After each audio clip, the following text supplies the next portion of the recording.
There is a kind of exhaustion that no amount of sleep can reach.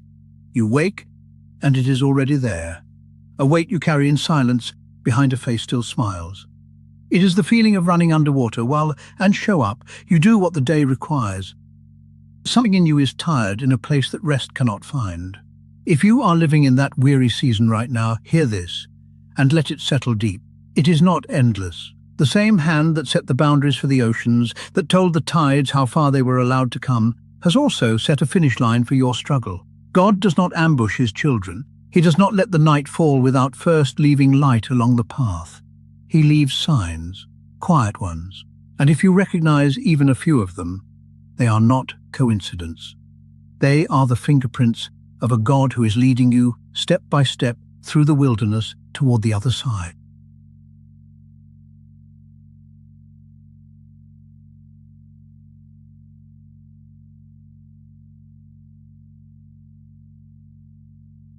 The first sign is a returning stillness. For so long, your mind has been loud. The whispers of defeat, the rehearsing of worst cases, the bracing, always bracing, for the next impact. And then, almost without noticing, the noise begins to quiet. You stop arguing with your circumstances. You stop bracing. And in the center of your chest you find a stillness that is not numbness and is not defeat. It is holy. It feels less like giving up and more like getting ready. The second sign is a shift in the way you see. You begin to look back at your pain, and it no longer looks like punishment. It looks like preparation. The nights you thought would break you were not random cruelty. They were building something, depth you did not have before. Patience, a quiet, tested strength that could not have been handed to you any other way. What felt like being torn down, you begin to understand, was you being built.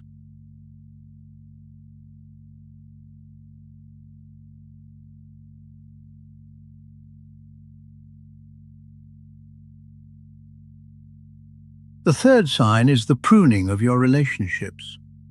You notice certain people beginning to fade from your life, and often there is no argument, no dramatic ending, just a quiet drifting, a misalignment between who you used to be and who you are becoming. This is not rejection, it is the work of a gardener. The vine dresser does not cut the branch because he is angry with it. He cuts it so the whole vine can carry more fruit. God is making room. He is removing what no longer fits the life he is forming in you. The fourth sign is a renewed hunger for purpose. In survival mode, dreaming felt impossible.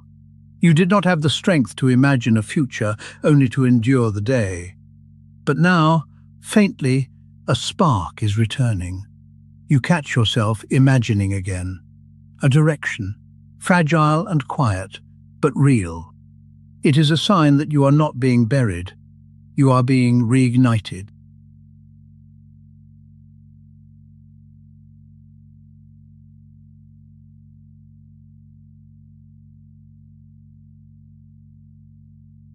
The fifth sign is mental clarity returning. The fog of long stress begins to lift. You can think a thought all the way to its end. You can finish what you start. You can laugh and not feel guilty for laughing. You begin to notice small beauty again. The light through a window, the ordinary made gentle. This is your mind being restored to you. The sixth sign is small doors beginning to open. After a long season of feeling locked out of your own life, you start to notice openings you did not create. A phone call that comes out of nowhere. A conversation that turns a key. A connection you did not arrange and could not have arranged. And when you realize you did not orchestrate any of it, you understand what it means. Someone is opening doors on your behalf. Doors that, once opened, no one has the power to shut.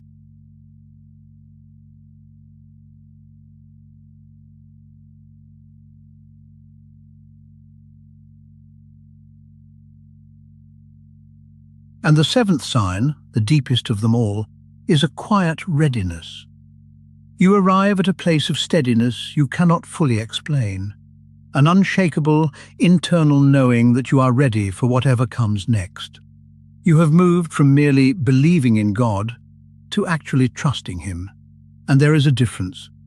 Trust is what remains when the fear has quieted and the peace stays anyway. You know, without needing proof, that he has already walked the ground you are about to step onto. There are ordinary signs too, woven through your days. A sudden urge to clean, to clear out, to declutter your space, mirroring the clearing he is doing inside your soul. Old fears that once ran your every thought, quietly losing their grip. And sometimes, the exact words you needed to hear, arriving from an unexpected mouth. A stranger, an acquaintance, a messenger you never saw coming.